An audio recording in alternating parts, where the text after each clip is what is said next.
565쪽입니다. 구약성경 한 절씩 교독해서 읽겠습니다. 열왕기 하 4장 8절에서 37절입니다. 하루는 엘리사가 수넴에 이르렀더니 거기 한 귀한 여인이 그를 간건하여 음식을 먹게 하였으므로 엘리사가 그곳을 지날 때마다 음식을 먹으러 그리로 들어갔더라. 여인이 그의 남편에게 이르되 항상 우리를 지나가는 이 사람은 하나님의 거룩한 사람인 줄을 내가 아노니 청하건대 우리가 그를 위하여 작은 방을 담 위에 만들고 침상과 책상과 의자와 촛대를 두사이다. 그가 우리에게 이르면 거기에 머물리이다 하였더라. 하루는 엘리사가 거기에 이르러 그 방에 들어가 누웠더니 자기 사환 게하시에게 이르되 이 수넴 여인을 불러오라 하니 곧 여인을 부르매 여인이 그 앞에 선지라. 엘리사가 자기 사원에게 이르되 너는 그에게 이르라 내가 이같이 우리를 위하여 세심한 배려를 하는도다. 내가 너를 위하여 무엇을 하랴? 왕에게나 사령관에게 무슨 구할 것이 있느냐 하니 여인이 이르되 나는 내 백성 중에 거주하나이다 하니라. 엘리사가 이르되 그러면 그를 위하여 무엇을 하여야 할까 하니 게하시가 대답하되 참으로 이 여인은 아들이 없고 그 남편은 늙었나이다 하니 이르되 다시 부르라 하여 부르매 여인이 문에 서니라. 엘리사가 이르되 한 해가 지나 이때쯤에 내가 아들을 안으리라 하니 여인이 이르되 아니로소이다. 내 주 하나님의 사람이여 당신의 계집종을 속이지 마옵소서 하니라. 여인이 과연 잉태하여 한 해가 지나 이때쯤에 엘리사가 여인에게 말한 대로 아들을 낳았더라. 그 아이가 자라매 하루는 추수꾼들에게 나아가서 그의 아버지에게 이르렀더니 그의 아버지에게 이르되 내 머리야 하는지라. 그의 아버지가 사원에게 말하여 그의 어머니에게로 데려가라 하매 곧 어머니에게로 데려갔더니 낮까지 어머니의 무릎에 앉아 있다가 죽은지라. 그의 어머니가 올라가서 아들을 하나님의 사람의 침상 위에 두고 문을 닫고 나와 그 남편을 불러 이르되 청하건대 사원 한 명과 나귀 한 마리를 내게로 보내소서. 내가 하나님의 사람에게 달려갔다가 돌아오리이다 하니 그 남편이 이르되 초하루도 아니요 안식일도 아니거늘 그대가 오늘 어찌하여 그에게 나아가고자 하느냐 하는지라. 여인이 이르되 평안을 비나이다 하니라. 이에 나귀의 안장을 지우고 자기 사환에게 이르되 몰고 가라. 내가 말하지 아니하거든 나를 위하여 달려가기를 멈추지 말라 하고 드디어 갈멜산으로 가서 하나님의 사람에게로 나아가니라. 하나님의 사람이 멀리서 그를 보고 자기 사원 게하시에게 이르되 저기 수넴 여인이 있도다. 너는 달려가서 그를 맞아 이르기를 너는 평안하냐 내 남편이 평안하냐 아이가 평안하냐 하라 하였더니 여인이 대답하되 평안하다 하고 산에 이르러 하나님의 사람에게 나아가서 그 발을 앉은지라. 게하시가 가까이 와서 그를 물리치고자 하매 하나님의 사람이 이르되 가만두라. 그의 영혼이 괴로워하지만은 여호와께서 내게 숨기시고 이르지 아니하셨도다 하니라. 여인이 이르되 내가 내 주께 아들을 구하더이까 나를 속이지 말라고 내가 말하지 아니하더이까 하니 엘리사가 게하시에게 이르되 내 허리를 묶고 내 지팡이를 손에 들고 가라. 사람을 만나거든 인사하지 말고 사람이 내게 인사할지라도 대답하지 말고 내 지팡이를 그 아이 얼굴에 놓으라 하는지라. 아이의 어머니가 이르되 여호와께서 살아계심과 당신의 영혼이 살아계심을 두고 맹세하노니 내가 당신을 떠나지 아니하리이다. 엘리사가 이에 일어나 여인을 따라가니라. 게하시가 그들보다 앞서가서 지팡이를 그 아이의 얼굴에 놓았으나 소리도 없고 듣지도 아니하는지라. 돌아와서 엘리사를 맞아 그에게 말하여 아이가 깨지 아니하였나이다 하니라. 엘리사가 집에 들어가 보니 아이가 죽었는데 자기의 침상에 눕혔는지라. 들어가서는 문을 닫으니 두 사람뿐이라. 엘리사가 여호와께 기도하고 아위에 올라 엎드려 자기 입을 그의 입에 자기 눈을 그의 눈에 자기 손을 그의 손에 대고 그의 몸에 엎드리니 아이의 살이 차차 따뜻하더라. 엘리사가 내려서 집 안에서 한 번 이리저리 다니고 다시 아이 위에 올라 엎드리며 아이가 7번 재채기 하고 눈을 뜨는지라. 엘리사가 게하시를 불러 저 수넴 여인을 불러오라 하니 곧 부르매 여인이 들어가니 엘리사가 이르되 내 아들을 데리고 가라 하니라. 여인이 들어가서 엘리사의 발 앞에서 땅에 엎드려 절하고 아들을 안고 나가니라. 아멘. 기도하겠습니다. 하나님 아버지, 하나님의 백성들이 하나님의 말씀 앞에 있습니다. 깨닫게 하시고 온갖 염려 걱정 내려놓고 성령 하나님께서 역사하셔서 하나님께만 집중하는 시간 되게 하여 주옵소서. 예수님의 이름으로 기도하옵나이다. 아멘. 오늘은 감사 최고의 영양제라는 제목으로 하나님의 말씀을 전하고자 합니다. 제가 몇 주 전에 재미있는 기사를 하나 읽었습니다. 기사 제목이 이랬습니다. 메뚜기, 미생물도 균형 잡힌 식사를 한다는데 인간은 왜? 이게 기사 제목이에요. 제목만 봐도 재밌죠? 실험을 하는 겁니다. 메뚜기들 앞에 단백질과 탄수화물의 비율을 이렇게 각각 다 다르게 조정을 해서 25가지의 먹이를 만들어 놓은 겁니다. 200마리를 대상으로 해서 실험을 했는데요. 놀랍게도 모든 메뚜기가 탄수화물 300mg, 단백질 200mg의 최적의 균형을 갖춘 먹이를 선택했다는 겁니다. 또 놀라운 사실은요, 메뚜기뿐 아니라 심지어 미생물들 있죠. 미생물들도 같은 시험을 했는데 단백질과 탄수화물이 2대1의 비율로 이루어진 먹이에만 바글바글 이렇게 증식을 했다고 합니다. 그러니까 미생물도 번식의 가장 완벽한 영양 비율을 찾아낸다는 겁니다. 근데 인간은 어떻습니까? 기사 제목, 인간은 왜? 기사 제목처럼 인간만 미생물도 찾아내는 그 최적의 식단을 찾지 못하고 헤맵니다. 그 결과가 뭡니까? 비만, 당뇨, 심장질환 등등 온갖 성인병이죠. 다 대부분 먹거리에서 비롯되지 않습니까? 그런 이유가 뭘까요? 원인은 가공식품의 발달 때문이라고 합니다. 햄, 과자, 통조림 이런 음식들, 또 인스턴트 음식들 이런 것 때문에 영양 불균형이 일어난다는 겁니다. 그래서 건강 전문가들이 추천하는 게 뭡니까? 균형 잡힌 식단, 영양소를 다 섭취하기가 힘드니까 건강을 위해서 영양제를 추천합니다. 건강 전문가들이 가장 많이 복용하는 영양제가 뭔지 아십니까? 설문조사 결과 1위가 종합비타민이었습니다. 2위가 프로바이오틱스, 유산균이죠. 3위가 마그네슘, 아연, 칼슘 같은 미네랄제, 4위가 오메가3, 5위가 눈 영양제인 루테인입니다. 한두 가지 드시죠, 여러분들. 밥이 보약인데 이러지 마시고 멀티비타민 정도는 챙겨 드십시오. 젊을 때부터. 제가 약을 선전하려고 하는 게 아니라 갑자기 약장사는 것 같은데 여러분, 왜 이렇게 우리가 건강 신경 쓰고 영양제 챙겨 먹습니까? 건강을 위해서인 거죠. 건강을 위해서. 왜 건강 신경 씁니까? 행복한 삶을 위해서입니다. 건강이 망가져서 쓰러지고 병들면 이게 삶의 질이 확 떨어지지 않습니까? 행복한 삶을 살 수 없기 때문에 미리미리 식단 조정하고 영양제 먹고 이러면서. 자, 그런데 여러분, 과연 육체만 이 건강하면 행복한 삶을 살 수 있을까요? 건강해서 힘 남아돌아서 바람 피우고 건강해서 밤새워 술 먹고 건강하다 하다고 힘 있다고 매일 애들 안에 두드려 패고 이러면 차라리 아픈 게 낫죠. 아픈 게 낫죠. 진짜 건강은 이 육체뿐 아니라 정신, 심신, 영혼, 마음이 건강해야 합니다. 이 영혼과 육신이 함께 가는 통합된 건강한 삶, 진짜 행복한 삶을 위해서, 그걸 위해서 우리가 매일 먹어야 할 영양제가 있는데 뭘까요? 어렵습니까? 설교 제목이 제가 말씀드렸잖아요. 감사예요, 감사. 감사가 최고의 영양제입니다. 탈무드 책 아시죠? 탈무드. 유대인들에게 성경 다음으로 중요한 책입니다. 성경의 적용편, 실천편이라고 생각하시면 딱 맞습니다. 유대교의 경전이기도 하고 수천 년 지혜의 보고인데 탈무드에 이런 말이 나옵니다. 세상에서 가장 현명한 사람은 항상 배우는 사람이요, 세상에서 가장 강한 사람은 자기를 이기는 사람이며, 세상에서 가장 행복한 사람은 모든 일에 감사하는 사람이다. 모든 일에 감사하는 사람이 세상에서 가장 행복한 사람입니다. 그러니까 감사가 행복을 가져오는 겁니다. 여러분, 우리가 왜 영양제 먹으면서 건강 책입니까? 행복하려고 그러죠. 왜 돈을 법니까? 돈 자체가 목적입니까? 행복 때문이죠. 행복. 왜 자녀들을 그렇게 닥달하며 공부하라고 합니까? 자녀들의 미래에 공부하면 조금 더 나은 삶, 행복한 삶을 얻을 수 있을 것 같아서죠. 다 행복해지려고 하는 일입니다. 그런데 감사가 행복을 가져옵니다. 감사가 우리의 삶의 최고의 영양제입니다.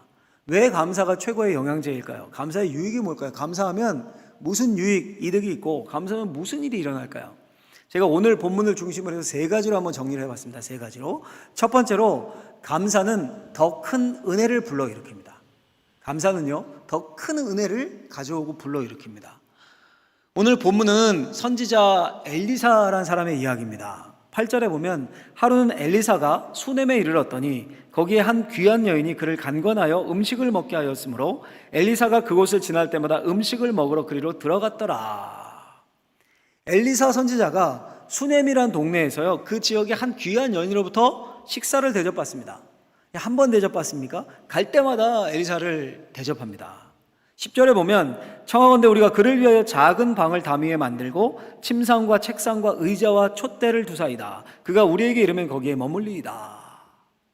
올 때마다 음식을 대접하고 식사를 대접하는 것을 넘어서 아예 나중에는 남편에게 부탁해서 집에 방을 하나 이렇게 꾸며줍니다. 마련해줍니다. 거기다 침대도 놓고 책상도 놓고 의자도 놓고 촛대도 놓고 휴식 공간이면서 서재를 자신의 집에 만들어주는 겁니다. 올 때마다 거기서 쉬고 일하시고 하라고. 자, 여러분, 왜 이 수냄 여인이 엘리사를 이렇게 잘 섬긴 겁니까? 무슨 뭐 콩고물 바라고 그런 겁니까? 그 수냄 여인을 본문에 보면 한 귀한 여인 이렇게 표현합니다. 이미 사회적으로나 경제적으로나 귀한 여인이었습니다. 그 여인이 엘리사에 대해서 뭐라고 합니까? 엘리사를 어떻게 여기냐면 9절에 보면 항상 우리를 지나가는 이 사람은 하나님의 거룩한 사람인 줄 내가 아노니. 그래서 이 여인은 자신이 지금 누리는 모든 것을 당연하게 여기지 않았고 하나님의 은혜로 여기며 감사한 겁니다. 그 감사를 하나님의 사람이었던 엘리사에게 표현한 겁니다. 항상 지나가는 하나님의 사람, 거룩한 하나님의 사람 엘리사를 자신이 직접 대접하고 싶었습니다. 자신이 섬기고 싶었습니다. 그녀의 감사의 마음, 감사가 그 섬김의 표현으로 나타난 겁니다. 여러분, 이것이 감사의 비밀입니다. 감사는 여러분 뭘로 나타내야 합니까? 마음속으로만 담고 있으면 안 되고요, 표현으로, 섬김으로 나타나야 합니다. 누가복음 17장에 보면요, 예수님께 고침받은 10명의 나병 환자 이야기가 나옵니다. 당시 나병은 천연과도 같은 병이었습니다. 사람들과 섞여 살 수 없었고 격리되어야 됐고 가까이 가지도 못했고 만날 수도 없고, 그래서 예수님 앞에 나왔을 때도 멀찍이 서서, 가까이 못 옵니다. 나병이어서 멀찍이 서서 소리 지릅니다. 우리를 불쌍히 여겨주십시오. 병 고침을 구하는 거죠. 예수님이 그들이 불쌍하셔서 가서 대제사장에게 가서 너희 몸을 보이라, 이 병 나은 거 확인하라 할 때 대제사장에게, 의사, 당시 뭐 유명한 의사 이럴 때가 아니니까 이렇게 확인을 받곤 했거든요. 그렇게 가는 중에 그 10명이 다 고침을 받습니다. 근데 10명 중에 한 명만 다시 돌아와서 예수님의 발 아래 엎드려 감사합니다. 예수님이 뭐라고 하십니까? 10사람 다 깨끗함 받지 않았느냐? 그 9은 어디 있느냐? 물으시면서 와서 감사를 표현한 사람에게 내 믿음이 너를 구원하였다. 더 큰 은혜를 주시죠. 구원을 선포하십니다. 자, 여러분, 한번 근데 우리가 상상을 해보자고요. 상상력을 한번 동원해 보십시오. 10명이 고침을 받았습니다. 10명이 10명 다 마음에 감사하지 않았을까요? 우리 중에 이 예배하는 중에 10명이 중병에 걸렸다고 해보십시오. 근데 예배 중에 다 고침 받았어요. 10명이 다 감사하겠죠. 여러분, 다 나병 환자도 10명도 그랬겠죠. 다 감사하고 마음속에 기쁨이 있고 막 너무 좋았을 겁니다. 근데 다시 예수님께 돌아와서 그 감사를 표현한 사람은 한 명이었습니다. 가압은 어디 있느냐? 왜 나머지는 와서 감사를 표현하지 않느냐? 이 말이죠. 그러니 감사는 표현입니다. 오늘 본문의 수냄 여인도 마찬가지입니다. 여러분, 이 수냄이라는 동네에 이 여인만 하나님을 믿고 이 여인만 하나님의 은혜에 감사했겠습니까? 근데 이 여인만 그 감사를 하나님의 사람에게 표현했습니다. 감사로 섬겼습니다. 아, 목사님, 저도 우리 방어진 이 지역에 울산 지역에 귀한 사람, 부유한 사람, 존귀한 사람이면 그렇게 하겠습니다. 뭐 넉넉하고 그리고 존귀한 사람이면. 혹시 이런 생각이 드십니까? 오늘 14절에 보면 그 여인의 처지를 이렇게 말해요. 엘리사가 이르되 그러면 그를 위하여 무엇을 하여야 할까 하니 게하시가 대답하되 참으로 이 여인은 아들이 없고 그 남편은 늙었나이다. 이 여인의 상태가 어떻습니까? 아들이 없었고 남편은 늙었습니다.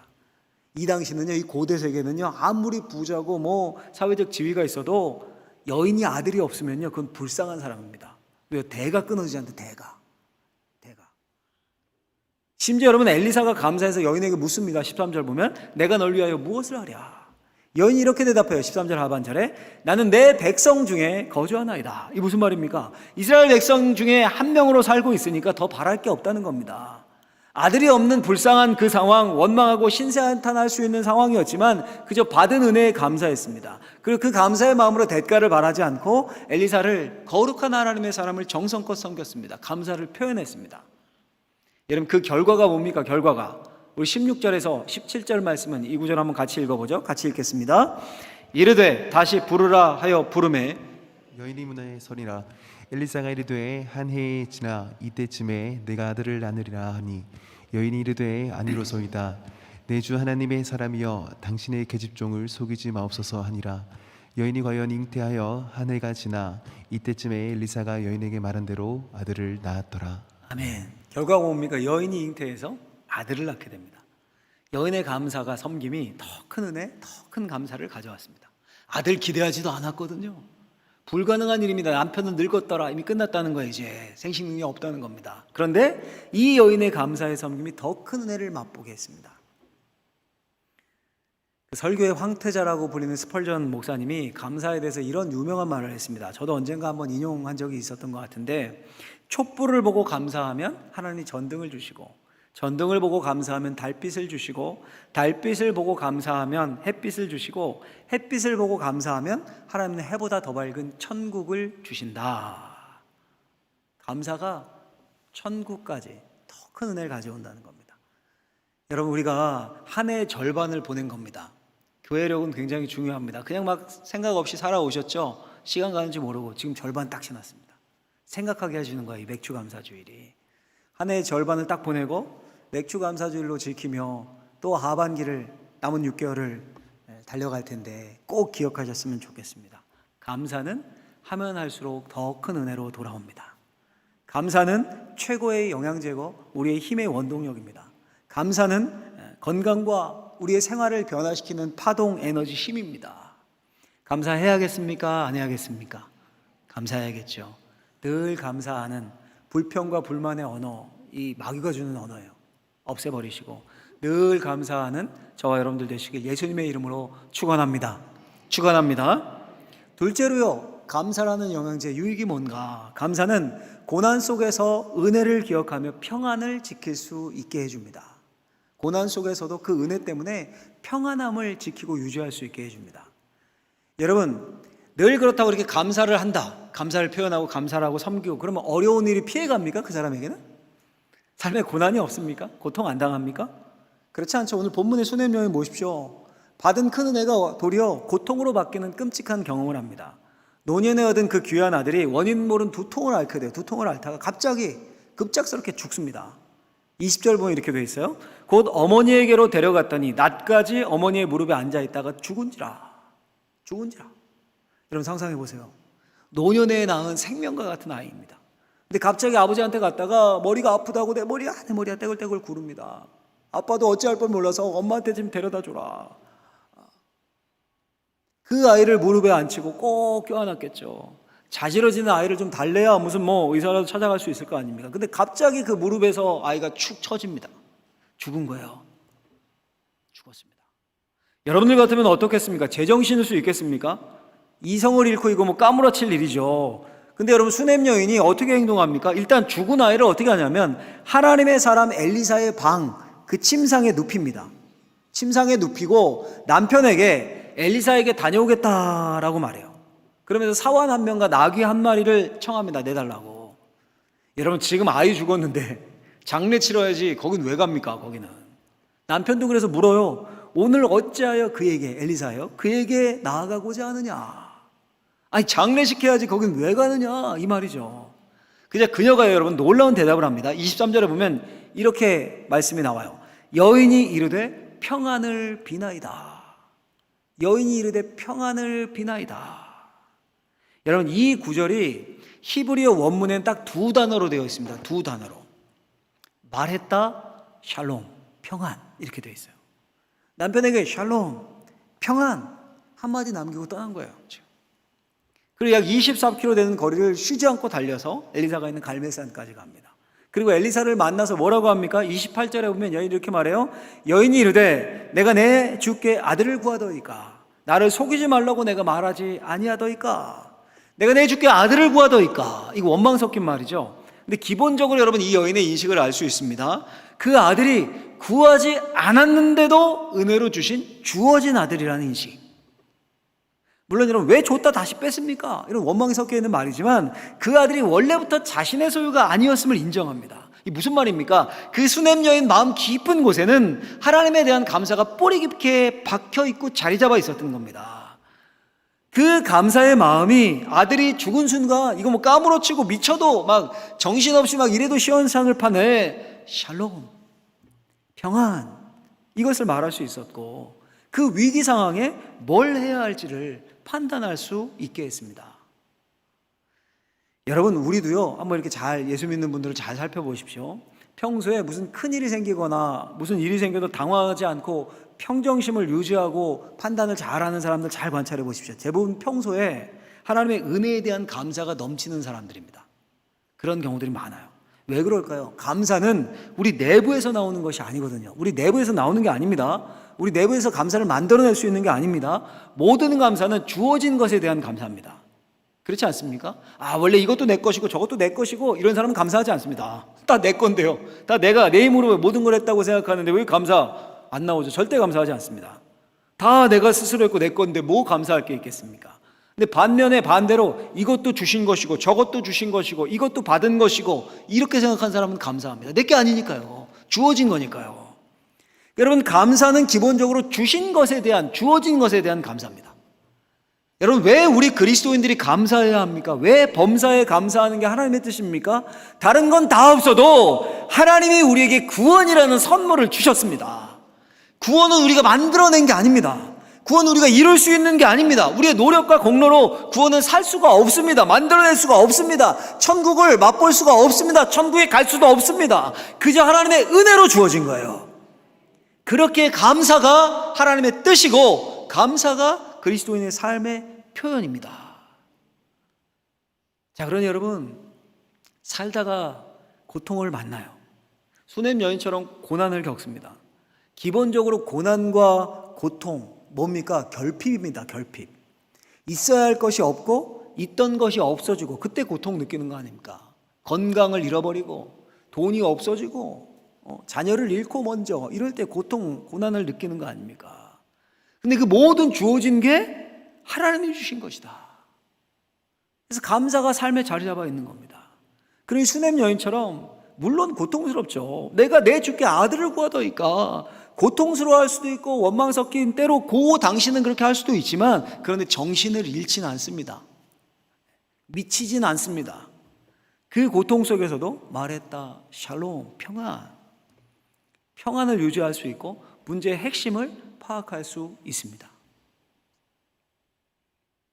그런 예를 제가 한 분을 소개하는 것으로 하나 더 들어드리려고 하는데요. 호레이스 스패퍼드라는 분이 있었습니다. 한번 보여주시면 이분이에요.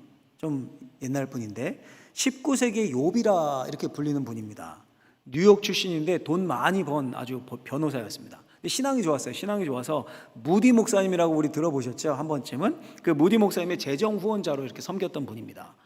돈을 많이 벌어가지고요. 그렇게 섬기기도 하고 시카고 그 옆에 미시간 주라는 곳에 호수가 있어요. 미시간 호수에 별장을 짓는 일에 투자를 한 거예요. 이분이.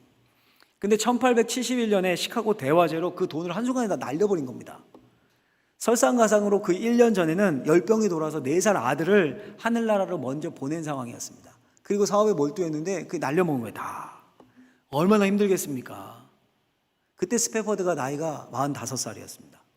아내의 충격은 더 크겠죠. 아내의 충격은. 우리 여자분들이 상실이 더 크니까.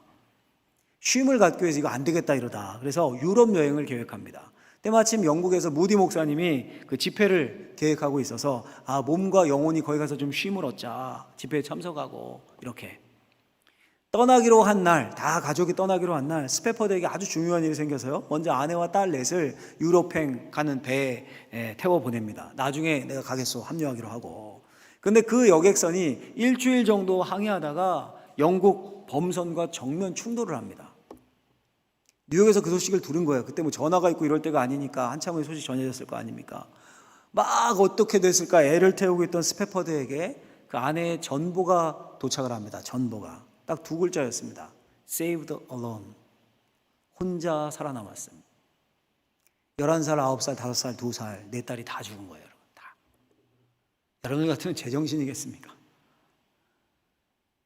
정신없이 배를 타고 아내를 만나러 영국으로 가는 겁니다. 대서양을 똑같은 길을 갔겠죠. 대서양을 지나는데 선장이 이야기를 합니다. 이 지점이 먼저 그 선박이 사고 난 지점입니다. 스패퍼드가 거기서 오열을 하면서 막 울면서 기도를 합니다. 통곡을 하면서 주님, 저는 주님의 일을 가장 귀하게 여겼고 주님을 정말 사랑했습니다. 근데 왜 이런 고통을 내게 주십니까? 이제 어떻게 살라는 겁니까? 밤새 울며 절규합니다. 날이 샜어요. 빛이 들어오고 동이 터서 창가로 햇살이 쫙 비치는데 하나님이 이 말씀을 스패퍼드에게 주십니다. 그 말씀이 오늘 본문 26절입니다. 너는 달려가서 그를 맞아 이르기를 너는 평안하냐? 내 남편이 평안하냐? 아이가 평안하냐 하라 하였더니 여인이 대답하되 평안하다. 이 말씀을 받고 스패포드가 그 자리에서 시를 하나 짓습니다. 그 시가 찬송가 413장입니다. 내 평생에 가는 길, 내 평생에 가는 길. 직역하면, 영어 그 가사를 그대로 직역하면 이렇습니다. 내 인생길에 강 같은 평화가 흘러들 때에도, 거친 파도 같은 슬픔이 몰아칠 때에도, 내 운명이 어떻든지 주님은 날 이렇게 말하도록 가르치셨네. 평안해요, 평안해요. 내 영혼이 평안해요. 여러분, 하나님의 은혜에 대한 감사는 엄청난 고난 속에서도 평안을 가져옵니다. 평안을. 감사의 영양제를 계속 복용하면, 계속 감사를 표현하고 감사로 섬기고 감사의 삶을 살면 그 영혼의 평안이 자리 잡게 되는 거예요. 살다가 고통 만납니다. 문제 생깁니다. 어려움 생깁니다. 그 평안이 그때 그 사람을 잡아주고 그 사람을 붙잡아주고 흔들리지 않게 하고. 여러분, 고통당하고 힘들면 공황장애 생기고 우울증 생기고 다반사 아닙니까?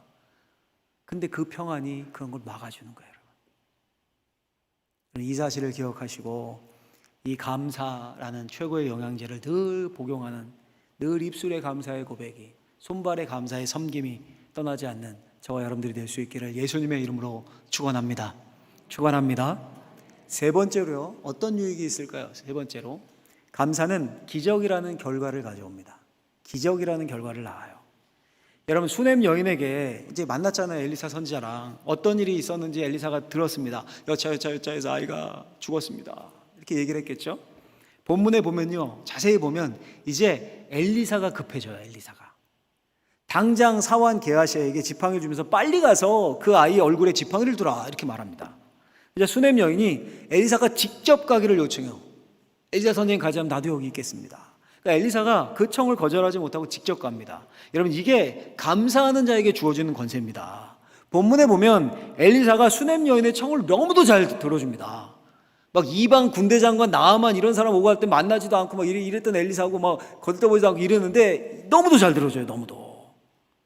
사환 게하시가 엘리사의 지팡이를 죽은 아이의 얼굴에 놨지만 아무 변화가 없습니다. 그때 엘리사가 그 집에 도착을 합니다. 이미 아이는 죽었어요. 32절에서 분명히 말해요. 32절 보면 엘리사가 집에 들어가 보니 아이가 죽었는데, 죽었어요. 죽었으면 끝이죠. 할 수 있는 게 뭐 있습니까? 죽기 전 일이죠. 안 죽이도 죽기 전에 하는 거죠. 이제 인간의 힘으로 어쩔 수 없습니다. 할 수 있는 게 없어요. 근데 엘리사가 뭘 합니까? 거기서 움직여요. 그 움직임을 한번 볼까요? 33절에서 35절 말씀을, 이 구절 한번 같이 한번 엘리사의 행동을 유심히 집중하면서 한번 읽어보도록 하겠습니다. 읽습니다. 들어가서는 문을 닫으니 두 사람뿐이라. 엘리사가 여호와께 기도하고 아이 위에 올라 엎드려 자기 입을 그의 입에, 자기 눈을 그의 눈에, 자기 손을 그의 손에 대고 그의 몸에 엎드리니 아이의 살이 차차 따뜻하더라. 엘리사가 내려서 집 안에서 한번 이리저리 다니고 다시 아이 위에 올라 엎드리니 아이가 7번 재채기 하고 눈을 뜨는지라. 아멘. 여러분, 어떻습니까? 지금 엘리사의 행동이 이상하지 않습니까? 둘만 남았더라. 좋아요. 둘만 남았으니 여호와께 기도하고 아니면 안수하고 아이가 일어났더라. 이러면 좋은데 그게 아니에요. 지금 행동이 이상합니다. 먼저 하나님께 기도합니다. 그리고 시신 위에 올라가 엎드려요. 엎드립니다. 마치 자신의 온기를 불어넣는 것처럼. 그리고 일어나서요, 다시 방을 이리저리 왔다 갔다 합니다. 다시 엎드려 또 기도합니다. 그랬더니 아이의 시신에 온기가 돌고 아이가 재채기를 7번 하면서 눈을 뜹니다. 살아난 거죠. 자, 여러분, 왜 이런 기괴한 행동을 했을까요? 왜 이런 걸 기록해 놨을까요? 성경이 지금 뭘 보여주는 것일까요? 엘리사가 살린 겁니까? 창조주 하나님이 그 아이의 생명을 재창조하신 겁니다. 엘리사의 이상한 행동들이 창조주 하나님의 창조를 지금 반영하고 있는 겁니다. 하나님이 숨을 불어넣으시듯 그 몸에 엎드립니다. 재밌는 표현이 나오죠. 입은 입으로, 손을 손에 대고, 그리고 코가 코를 맞댔겠죠. 숨이 불어 들어갔겠죠. 코에서 코로. 창조 때 하나님의 영이 수면 위에 운행하셨듯이 엘리사가 그 방을 운행하듯 이리저리 다닙니다. 이리저리. 아담의 코에 생기를 불어넣으셨듯이 아이가 재채기를 통해 생기를 뱉습니다. 그것도 한 번이 아니라 7번. 창조의 시간이 7일이었죠. 안식일까지. 이 무슨 말입니까? 창조주의 권능이 수넴 여인의 아들에게 임했음을 보여주는 겁니다. 여러분, 놀랍게도 창조의 기적을 이 여인이 경험합니다.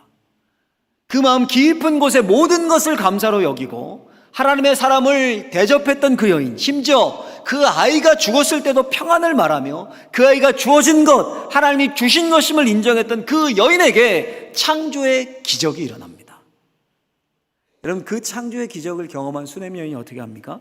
36절 37절에 보면 엘리사가 게하시를 불러 저 수넴 여인을 불러오라 하니 곧 부르매 여인이 들어가니 엘리사가 이르되 내 아들을 데리고 가라 하니라. 여인이 들어가서 엘리사의 발 앞에서 땅에 엎드려 절하고 아들을 안고 나가니라. 엘리사의 발 앞에 땅에 엎드려서 절합니다. 넘치는 감사를 엎드려서 표현합니다. 가장 낮은 자세로. 여러분, 이게 비단 엘리사에게만 한 감사 표현입니까? 창조주 하나님께 지금 경배하며 감사의 제사를 드리고 있는 겁니다. 제가 그 설교를 준비하면서 인터넷을 검색하다가 이런 제목의 책을 봤습니다. 인생이 바뀌는 하루 세 줄의 감사 기적. 제목이 확 끌렸어요. 감사의 기적. 사보고 싶었는데 이 배송 기간이랑 이게 안 맞아가지고 사보지는 못하고, 그 책 소개를 보니까 이렇게 되어 있더라고요. 감사할 수 있다면 삶은 완전히 달라질 것이다. 그러면서 이렇게 짧게 소개를 써놨습니다. 세계적인 여성 멘토 오프라 윈프리, 천재 물리학자 스티븐 호킹, 발명가 토마스 에디슨 등 이들의 공통점은 무엇일까?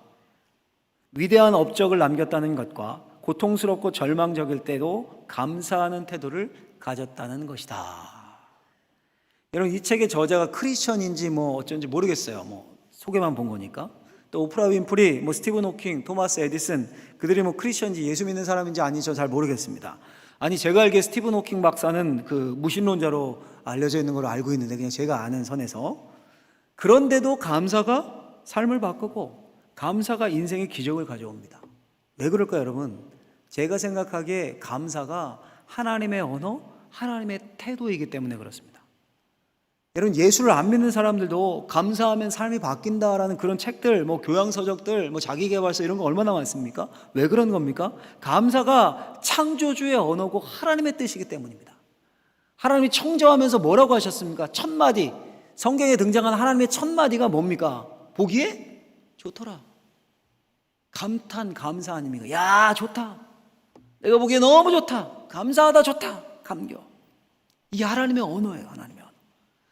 여러분, 그렇다면 심지어 하나님의 자녀들이 하는 감사는 얼마나 큰 기적을 보게 하겠습니까? 감사가 창조주 하나님의 능력을 삶에 가져옵니다. 근데 가보면 수많은 사람들이 불만, 불평을 입에 달고 살아요. 원망.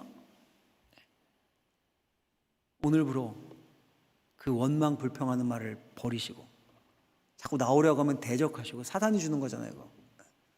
하나님의 언어, 감사로 여러분들의 마음을, 입술을 채우시기를 예수님의 이름으로 간절히 축원합니다. 말씀을 정리하겠습니다. 여러분, 오늘 우리가 이 수넴 여인의 이야기를 봤습니다. 근데 여러분, 가만 생각하면 좀 이상합니다. 뭐가 이상하냐면 본문이 지금 열왕기 하예요. 열왕기에 속해 있지 않습니까? 교회 좀 다녀보신 분들은 열왕기가 무슨 책인지 아실 겁니다. 왕들의 이야기죠. 열왕들의 이야기, 왕들의 이야기가 쭉 조선왕조실록처럼 쭉 나열되어 있습니다. 그런데 그 속에, 그 왕들의 이야기 속에 수넴에 사는 한 여인이 선지자를 다 대접하고 애가 생기고 애가 죽고 다시 살아나고 이런 이야기를 쓰고 있습니다. 이렇게 길게, 꽤 길었잖아요, 오늘 본문이. 왕들의 이야기가 상관이 있습니까? 오늘 왕들의 이야기가 나와요? 왕들의 이야기는 전혀 상관없는, 뭘 보여주는 걸까요? 왜 이렇게 기록해 놨을까요? 여러분, 열왕기는 소위 말 그대로 왕들의 이야기인데, 그 왕들의 이야기가, 이런 표현 죄송합니다, 완전 개차반이에요. 개차반. 완전 악순환의 이야기입니다. 3장에 보면 왕들의 이야기가 나와요. 전쟁 이야기. 이스라엘과 모압이라는 나라가 전쟁을 합니다. 근데 그 안에 보시면요, 3장인데 바로 앞에 장이잖아요. 배신, 갈등, 기근, 사륙, 인신제사, 우상숭배, 별 더러운 이야기들이 다 나옵니다. 다. 완전 악순환입니다. 악순환. 이게 왕들의 이야기, 이게 세상이라는 거예요. 그런데 4장부터 6장까지 그 왕들의 이야기에 하나님의 이야기가 삽입됩니다. 엘리사를 중심으로 한 이야기입니다. 하나님 나라의 이야기입니다. 그 하나님 나라의 이야기 한 토막이 바로 이 수넴 여인이에요. 수넴 여인. 소위 감사로 기적과 은혜를 맛본, 감사의 선순환입니다. 감사가 더 큰 은혜를 가져오고, 감사가 평안을 가져오고, 감사가 기적을 보게 합니다. 그러니까 하나님 나라의 핵심이 감사임을 보여주는 거예요, 여러분. 감사는 하나님의 언어이고 하나님의 뜻입니다. 바울 선생님이 이걸 발견했지 않습니까? 범사에 감사하라. 이는 너희를 향하신 하나님의 뜻이니라. 여러분, 2022년 벌써 절반이 지났습니다. 절반이. 상반기 어떠셨습니까? 어떤 상반기를 보내셨건 감사하셨으면 좋겠습니다. 살아있잖아요, 우리 지금. 그렇죠? 또 예배할 수 있음에, 무엇보다도 구원받았음에 감사하십시오. 하반기 미리 감사하십시오. 예수님의 감사는 선취적 감사였습니다. 오병이어를 놓으시고 이미 기적이 일어나지도 않았는데 하늘을 우러러 감사하시며 먼저 기도하셨어요. 우리도 하반기 다가온 하반기를 놓고 먼저 감사하는 거예요. 하나님이 잘 되게 하실 줄 믿습니다. 하나님이 함께 하실 줄 믿습니다. 더구나 여러분, 우리는 변하지 않는 감사의 조건, 그 모든 게 없어도 변하지 않는 감사의 조건이 예수 그리스도의 구원을 맛본, 그 구원을 받은 하나님의 자녀들입니다. 그러니까 모든 일에 항상 늘 순간순간 그 감사를 표현해서, 감사의 마음을 가져서 우리의 마음에 샬롬, 하나님의 평강이 자리 잡고, 분명 어려운 일이 생깁니다. 무슨 일 닥칠지 모르죠. 그러나 정신 잃지 않고 샬롬, 이 여인처럼, 그리고 하나님의 기적을, 더 큰 은혜를 맛보는 삶이 되시길 예수님의 이름으로 간절히 축원합니다. 기도하겠습니다. 하나님 감사합니다. 우리를 부르셔서 하나님의 자녀 삼아주시고 하나님의 귀한 뜻을 알게 하심을 감사합니다. 감사를 입으로 표현하고 손발로 표현하고, 하나님 우리의 마음에 주님의 평안이 임하고, 그리고 더 큰 은혜, 더 큰 기적을 맛보는 삶이 되게 하여 주옵소서. 예수님의 이름으로 기도하옵나이다. 아멘.